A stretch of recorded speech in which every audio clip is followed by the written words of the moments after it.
either by way of lifestyle change, by way of supplementation, or some advice. And thirdly, our role here as a community is we hope to encourage us all to live healthy, eat healthy, and to live optimally. Today we have a very interesting topic. Or I also want to just add that if you have questions, please feel free to put in the chat, because right at the end of the session, after our guest speaker finishes, we usually open up for a time of questions and discussion as well. Our guest speaker today is somebody I really always look forward to listening to. Faisal and his wife Aina. Faisal works with the GLC. Aina was, I think, a veterinarian with their 2 children. They live a very interesting lifestyle. They're actually, intentionally living clean, eating clean, vegans as well. Unfortunately, I haven't gone that way, but every time I listen to him, I am inspired because they are very mindful about the actions they take in terms of food. It's not just a fad for them, it is a lifestyle, and it's transformed their family's health, as well as in particular Aina's father, who is quite elderly, and it's also their way of living has really transformed his health. So I know that Faisal has done a lot of research in this topic on food sustainability, on toxins in our food, which is why it led them to the decision that they made to their lifestyle, their vegan lifestyle. So he's got a lot to share with us, and this is part 2. For those, some of you, might have been at part 1 and might have forgotten anyway. But this is part 2 by demand, because a lot of people really benefited from part 1 and asked for Faisal to come back to talk a little bit more about, what is in our food and what we can do about it. So I'm just going to pass very quickly now over to Faisal. Thank you very much. Thank you very much, Terry, and for everyone joining in today. I hope everyone's having a good afternoon. And so let me just bring up my slides.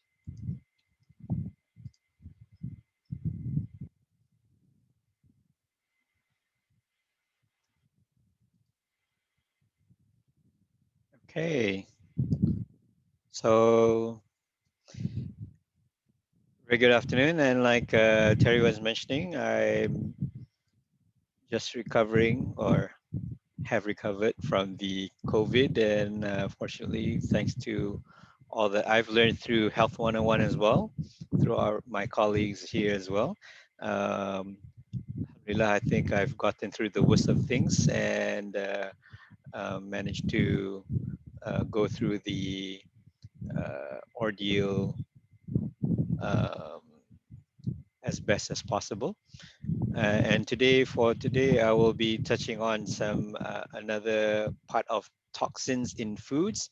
The last time, I don't know if you've saw the last time I shared this topic, where I think I touched on neurotoxins, where we talked about food additives, food colorings and stuff that maybe can affect the brain,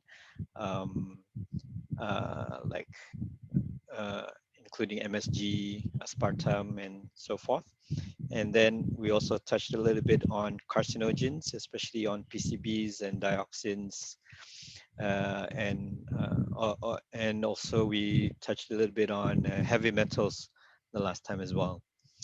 But this time we'll be covering another couple of topics, which I hope I can do justice to cover more into toxins that may be found in food.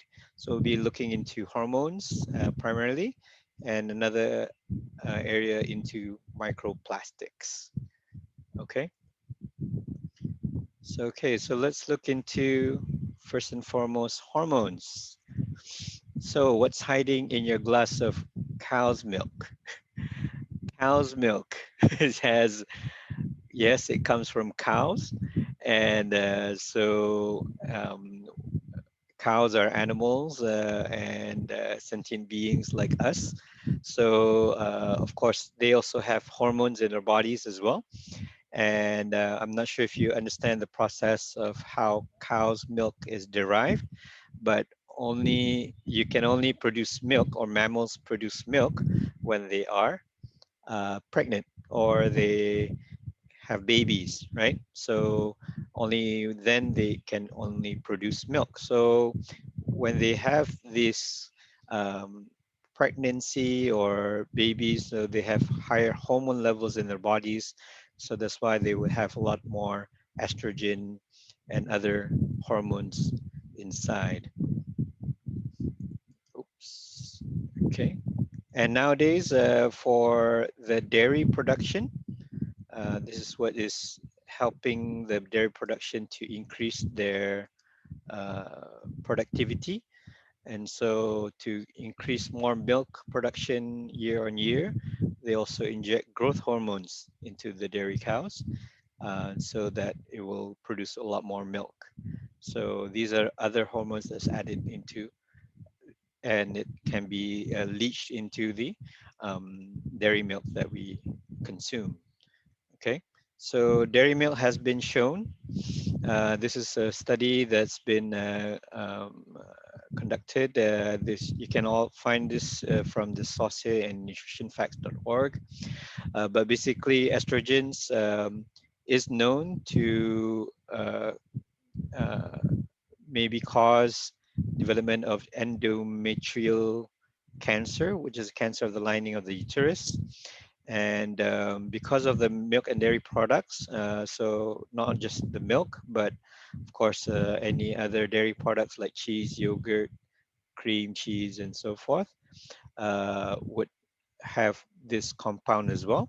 And they will have steroidal hormones, growth factors, and others. And and this has shown that it can significantly increase the risk of endometrial cancer. Okay, so dairy, because of the estrogens and progesterone and other placental hormones, that actually account for a lot of the hormones that we consume in from a dietary standpoint, can actually increase the risk of endometrial cancer, especially among postmenopausal women. So although we have, as maybe contrary to belief that where we may think that dairy milk may be needed and useful for menopause or for osteoporosis, especially for older women, but in all, um, as shown here in the studies, it can be more detrimental to the health than one may think. All right. This is another study that actually shows how much hormone levels actually increase, especially in men, after consuming 1 liter of milk. This after drinking milk. Before drinking milk, this is the hormone levels, the green ones. Then after drinking milk, the black levels shot up about double. All right. And then when they did the study again with children before puberty, just consuming 2 cups of milk, you can be seen that the hormone levels shot up almost 4 times the level. Okay, so these are hormone levels, and I don't think it's a normal thing to have higher hormone levels in one's body, especially among children. And maybe one of the explanations towards why some of these children nowadays are getting early puberty, especially among those who are drinking a lot more milk and consuming a lot more cheese maybe in their diet. All right. So when they actually studied this effect on women, um, they wanted to see especially on how it can affect their reproduction system. All right, and so what has been seen is that it does affect to some degree something called the antral follicle count. Okay, so the details of this you can find out in the link I show you here on the nutritionfacts.org. but basically the study shows that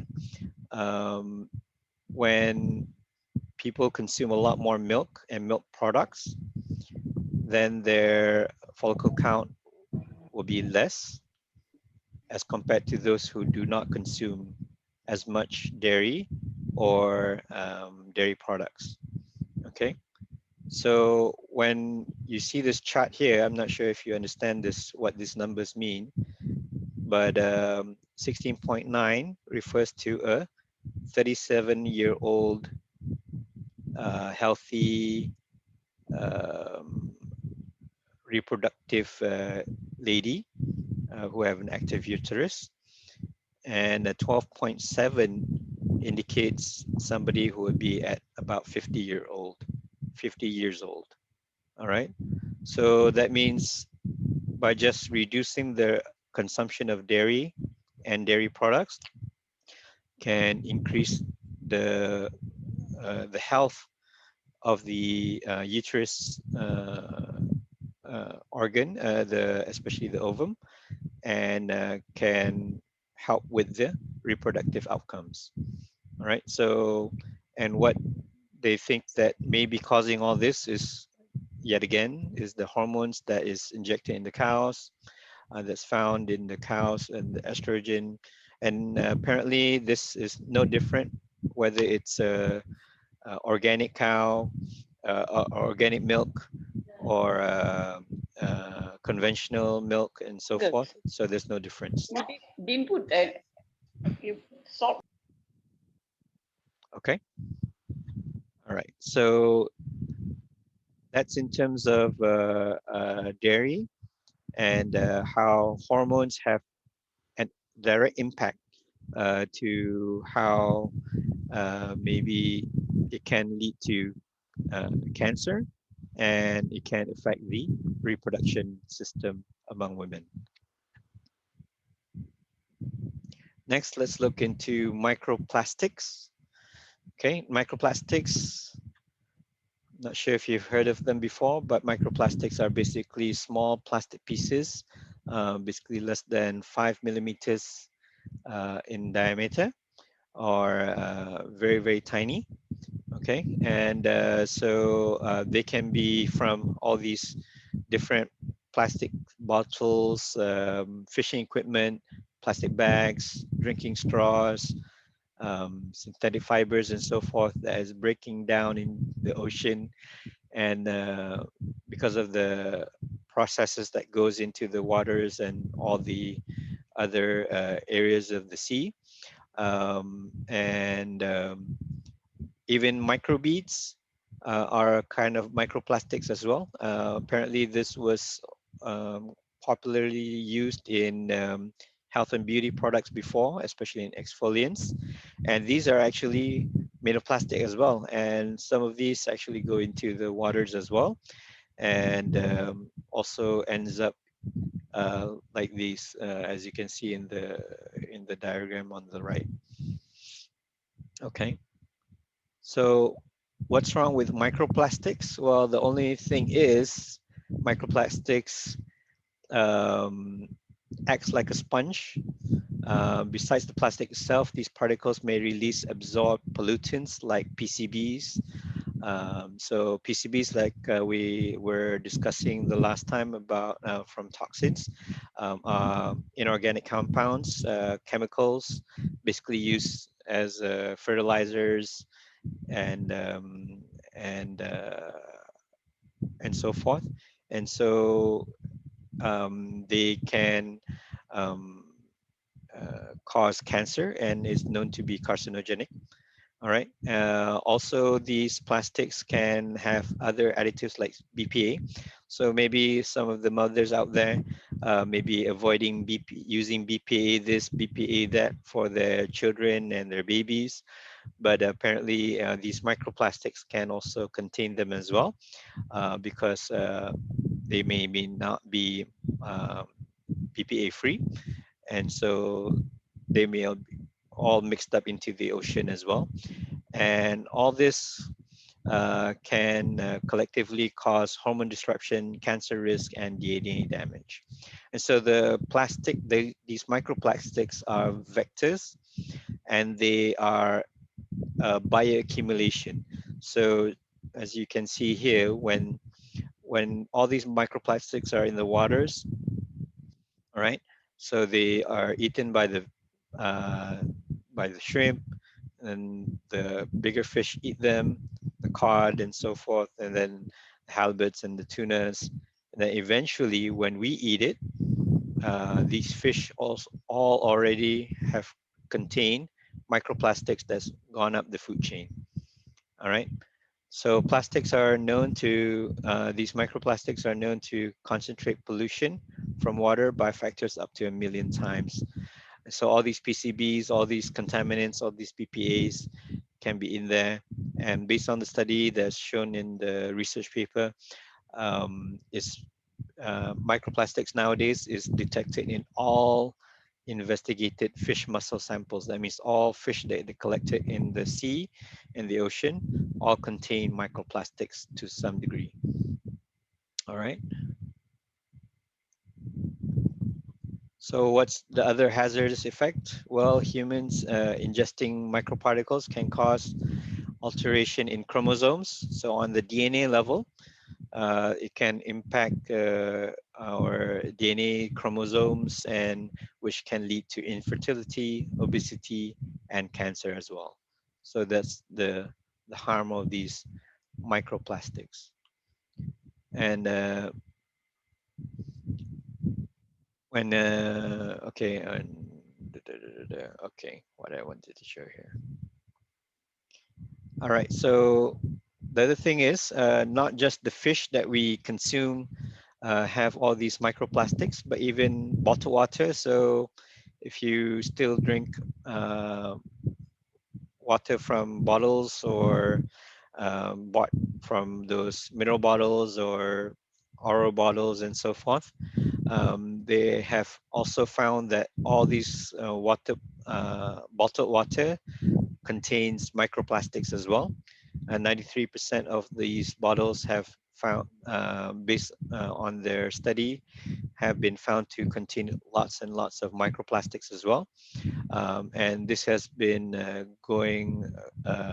is true across the board, all across the world. And it's so if it's happening everywhere, so won't be surprised if it's happening here in Malaysia as well.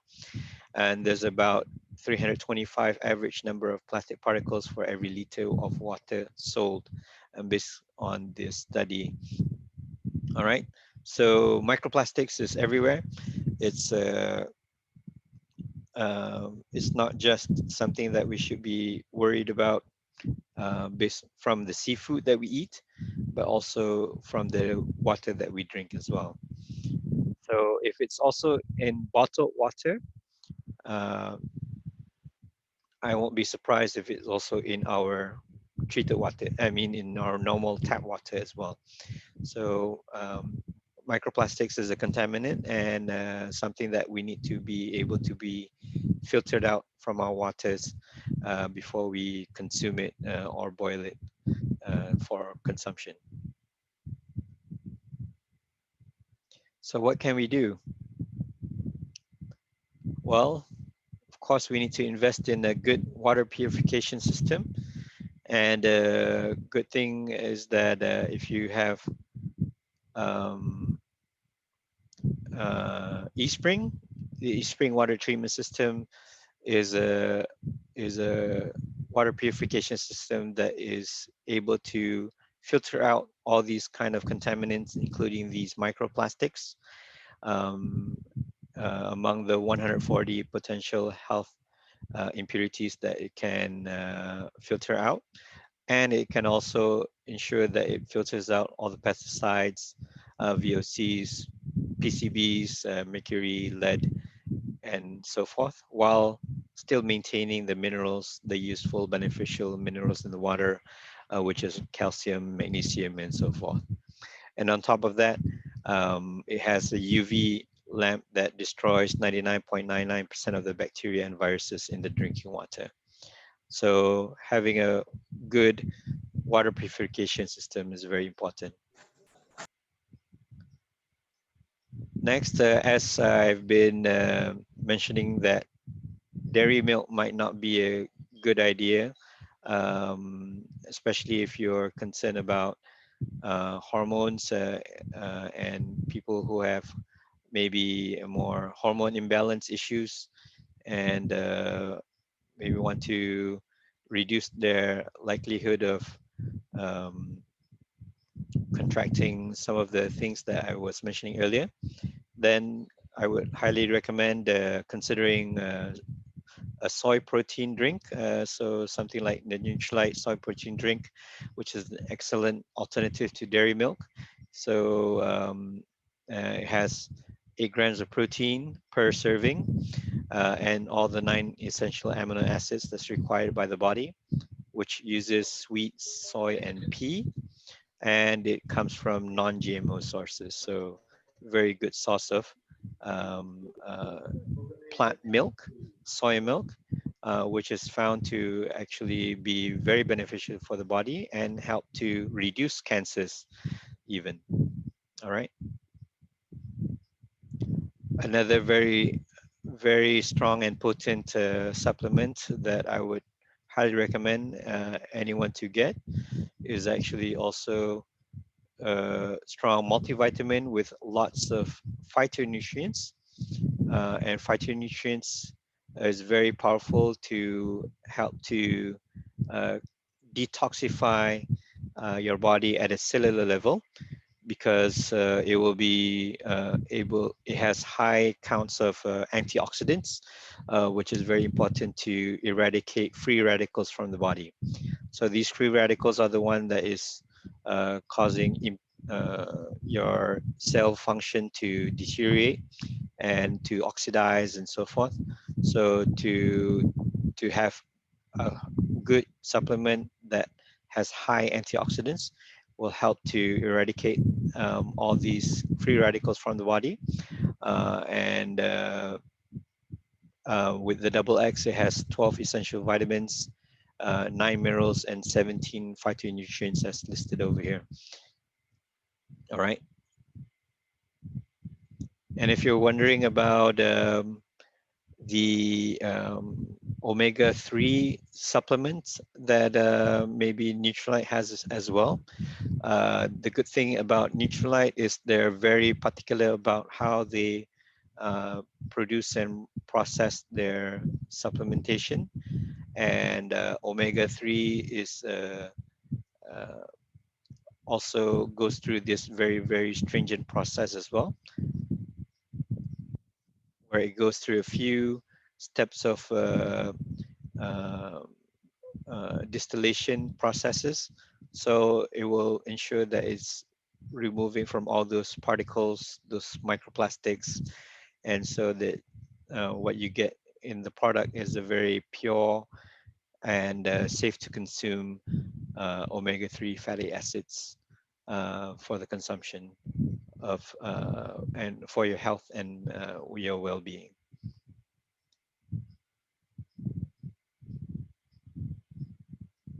All right, so that ends my short presentation for today. Thank you very much. So hope you got something out of it today, basically about hormones in dairy milk and how the dairy industry nowadays uses a lot more hormones to produce increased milk production and so forth. And with or without it, there would have been a lot of these hormones inside the milk. And so by choosing alternatives that is non-dairy based, like the soy protein, will help to avoid all these complications that comes with it.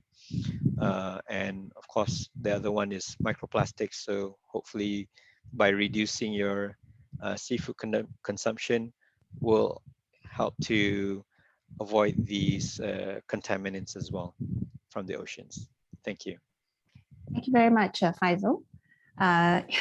We don't mean to frighten everybody, but it did cause some red flags, for me. Faisal, do you mind unsharing your screen so that we Sure. can see maybe the both of us? and we'll take some questions. Yeah. Some of you, sorry, yeah. Okay. Shariza asked this question. Does it mean we cannot take milk and dairy products? And if we do, how much? Okay. There has been a lot of evidence that dairy milk is becoming less and less beneficial. There's a lot of other alternatives out there that can deliver a better package in a sense. So I think I mentioned it before that in a different segment where dairy milk itself also contains cholesterol and other byproducts inside of it, and so it's not all that it's meant to be. So there's a lot of research going on as well that's saying that even dairy milk is causing more hip fractures rather than making it better.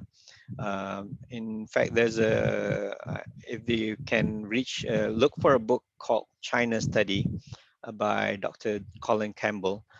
Sorry, I don't have a copy right here right now, but basically in that study, it's one of the most comprehensive nutritional studies ever conducted, basically covering huge populations in China over a few decades. And basically through that study, he has found that when meat and dairy consumption came into China, that's when all these diseases come into play.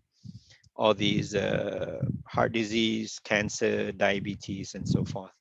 So, and it's been linked to all these facets. So, and you can see it here in Malaysia as well. I don't know if anybody's done any study here as well, but if you see when dairy became popular, and that's probably when also all these diseases also skyrocketed as well. Yes, if you still enjoy your dairy and milk and so forth, maybe try to limit it as much as possible.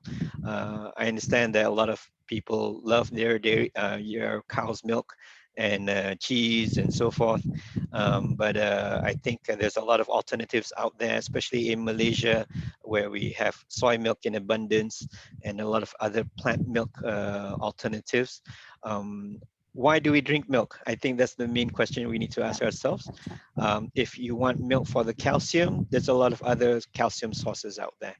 And even in the Nutrilite range, there's the calcium supplement as well. Calcium is abundant in green leafy vegetables, especially in broccoli. The superfood, super vegetable, has rich in calcium. So so what milk has done what Americans have done well about milk is they've done a good marketing campaign about how good and how important milk is. Whereas there's all these other sources out there that is still as beneficial, if not better, and without the side effects of what milk has. So yeah, do your own research and find out more. But my family has gone milk-free for the past few years, so And Faisal with has no problems. And 2 young children as well. Yes, And, not lacking in protein my and daughter, calcium. who's 5 this year, 6 this year, and my newborn has been on no dairy whatsoever ever since birth. So Mommy's milk, I guess, with the baby. yes, mommy's milk and all the other plant milks as well. Yes. So I think the important question is actually what Faisal asked just now. Why do we drink milk, right? Yes. And if you do your research and if you want to take that stand that you don't want to have too much dairy in your family, then go look for alternatives. Yeah. So what Faisal's family has done is actually look for plant-based alternative and then supplement when you cannot get that in food. That's what we recommend. What about yogurt? Why Lynn is asking, what about organic? Yeah, so milk, of course, yogurt, typically yogurt is made out of milk. There are non-dairy yogurts out there, very hard to find and very pricey, I think. But as long as it's made out of milk, in whatever shape and form, it'll be still containing the same dairy compounds that's found in normal dairy milk as well. In fact, for cheese and cream cheese and so forth, the hormones that I was talking about earlier, it can be a more concentrated effect. Yeah, it's tough for me too, Wylin, because my household we're cheese lovers, so we've tried to cut it down. We don't take as much of it. So yes, and Ivy is suggesting almond milk as as an alternative for those of you that like them in a bottle or in a box. Yeah. I think the cheapest now to do is actually oat milk. If you know how to do oat milk, it's so easy to do, and you can do it at home and make your own oat milk. Yeah, make your own. Yeah. Oh, okay, that's an interesting thought. Are there any other questions to this? Sorry, it was a bit very brief for today's topic. Hopefully, it gave you some insight to some other of these toxins that we maybe seldom hear about. Yeah, no problems. And we know you've been recovering too. So thank you so much though for for agreeing to still come on, despite the fact that you're recuperating. Yeah. So Aina, who's Faisal's wife, suggested coconut yogurt. Yeah, perhaps Aina, you can give us a recipe for that one, and then some of us can try. Yeah, there is a local company that started making these coconut milk-based yogurts. Yeah, so there's varieties of those there. We might take one more question from the floor, but in the meantime, I have this question to ask you. So much microplastics, this, that, and the other. So how do we decide what to buy in the supermarket? What do you look for when you're in the supermarket, when you're buying your greens and what are you looking for?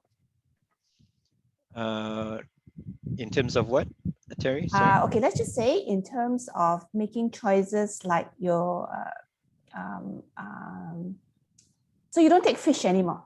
I was going to say you don't take fish. So you completely done away with fish. Yes. So our shopping habits nowadays are simplified because we just need to look for the fruits and the veg. So what is your Yeah, so perhaps I should ask you that question, because we eat fish also because we think for the protein and of course for the taste, right? Because some of us like it. So what is your family's source of protein?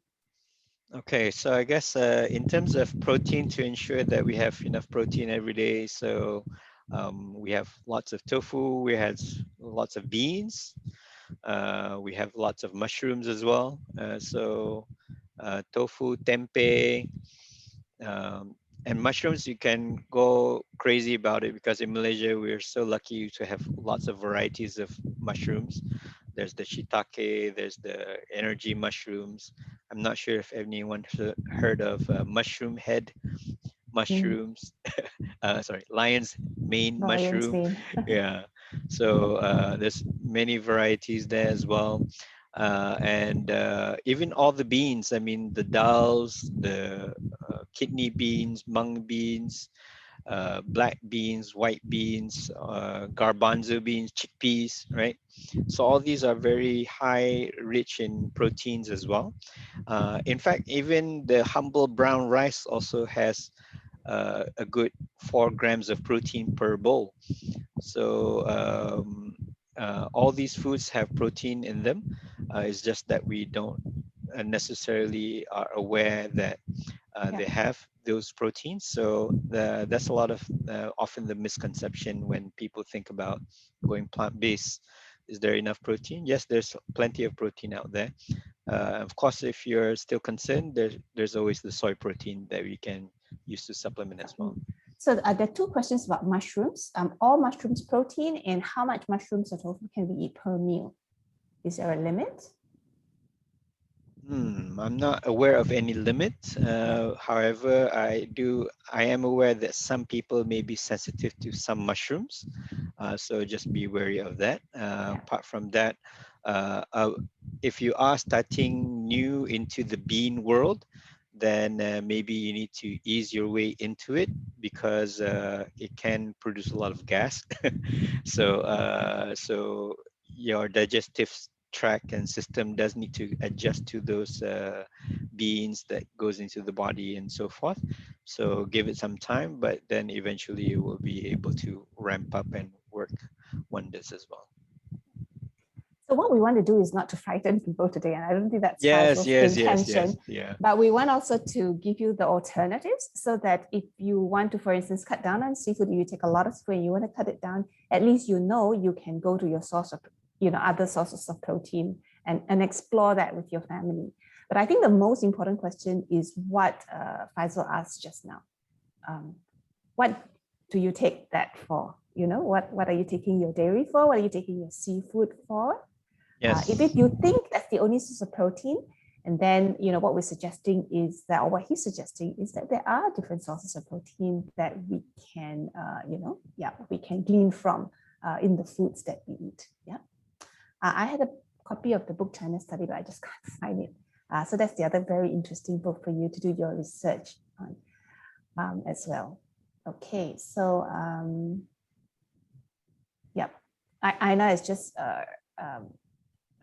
I've been wanting to get Aina on this program for a while, but she hasn't. So she supports him by telling us this. Dr. Joel Foreman says, daily mushroom is great because it also provides vitamin D. So make a note of that as well. It's rich with vitamin Ds. Okay, so we're past 1:30. I hope that it's been very thought-provoking. One of the things we aim to do in terms of educating is not just for you to take everything we say, but for you to be provoked to think, to be challenged to think about what we eat and how we can eat better, and therefore how we can live, more healthier and more optimally. Yeah. So I hope today it's as thought-provoking for you as it's been for me. And I urge you to go on your journey to look for answers so that your family can be healthier. So thank you very much again, Faisal, for coming on our program. Thank you very much for having me. Always really appreciate you being here. So get well. We'll be looking forward to seeing you again. Take care. All right. Bye, Take everybody. care. Bye-bye. Yeah. Thank you, Terry. Thank you, Faisal. Take care. Bye-bye. Bye. Thank you, everyone. Bye. Terry. so much. Thank you, Faisal. Really, really good. Thank you. Thank you. Bye. Thank you, Terry. Bye. Thank you, Terry. Thank you, Faisal. Faisal, Bye. stay safe, be healthy. Thank you. Thank you all. Bye-bye. Take care, Aina. Care. Thank you.